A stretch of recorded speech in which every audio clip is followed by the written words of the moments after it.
হুম, আজকে রাস্তা পাশে স্ট্রিট ফুড আছে না ভ্যান গাড়িগুলা, এই যে আসলে খাইতে এখন বার্গার মনে হয় বার্গার দেখতে মনে হয় আপনার 100 টাকার মতো, মনে হয় চিকেন বার্গার। আসলে না, এটা হচ্ছে গরিবের বার্গার 20 টাকার। ভিতরে আছে আপনার পকোড়া, সস আর ব্রেড।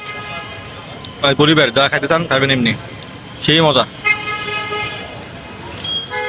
কি পেটও পরে আবার ভাগা ভাগা কি তুইও খা। এই যে মেইন বাই বলছি আমি, যা আছে সবগুলা খাওয়া দিচ্ছি, এটা অস্থির। হেভি ক্যাট, তাই পড়াশোনা আবার নজর দিয়ে ভালো